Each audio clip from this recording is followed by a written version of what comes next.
11 years ago, a brutal, almost unbelievable crime gripped America.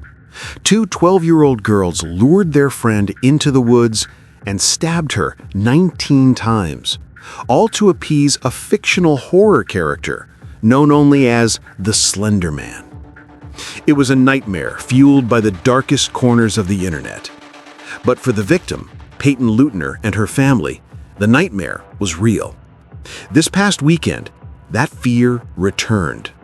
Morgan Geyser, one of the two attackers, now a 23-year-old woman living under strict conditional release, vanished.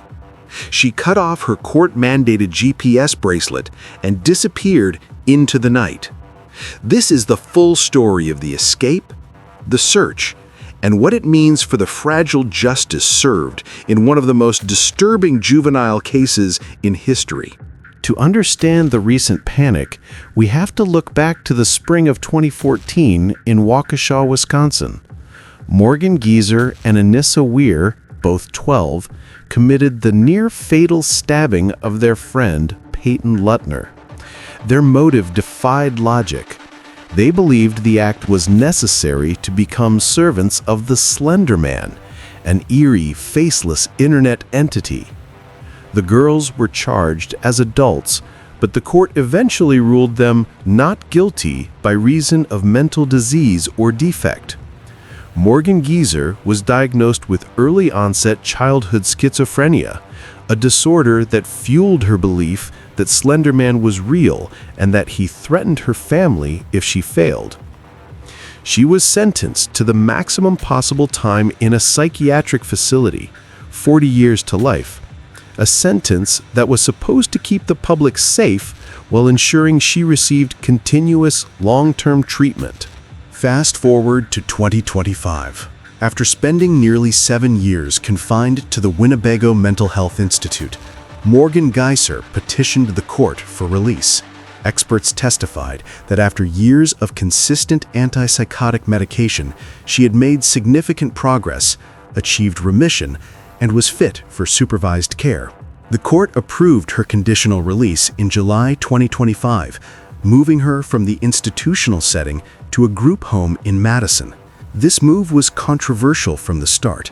In a particularly chilling detail from the hearings, prosecutors raised concerns after Geyser was found reading a novel with themes of murder and the black market sale of human organs. Furthermore, the mother of the victim, Peyton Leutner, expressed profound concern that the initial group home was located uncomfortably close to where her daughter lives. Authorities were forced to develop a new, secret plan for her placement, which included mandatory GPS monitoring. The victim's family had to take every precaution to secure their safety after the release, a safety that rested entirely on those conditions being met. Then came Saturday night, November 22nd. Around 8 p.m., Morgan Geyser was last seen near her group home in Madison with an adult acquaintance.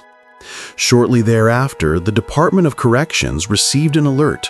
Her GPS monitoring bracelet had been cut off and was malfunctioning. The Department of Corrections issued an apprehension request, but due to a stunning communication breakdown, the Madison Police Department was not officially notified until the group home staff placed a 911 call the following morning, nearly 12 hours after Geyser had vanished. A frantic, multi-state manhunt began. The public was alerted that a woman committed to a psychiatric facility for a violent, psychotic crime was now unsecured and on the run. Fortunately, the search ended swiftly. Late Sunday night, Morgan Geyser, now 23, was located and taken into custody at a truck stop in Posen, Illinois, roughly 170 miles away. She was found in the company of a 42-year-old man who was subsequently charged with obstructing identification.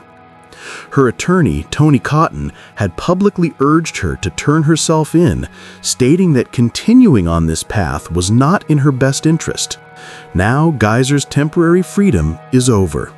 She is back in custody, facing the strong possibility that this unauthorized flight will result in the immediate revocation of her conditional release, sending her back to a locked psychiatric facility where she was originally sentenced to remain until age 53.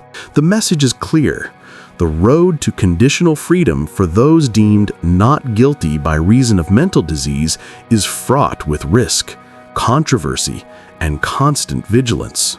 This case, a terrifying collision of real-world violence and internet fiction, continues to challenge our understanding of justice, accountability, and mental health. While the victim, Peyton Leutner, survived and has worked tirelessly on her healing, the fear remains whenever Morgan Geyser's name resurfaces. This latest episode only reaffirms the deep public skepticism surrounding the conditional release process.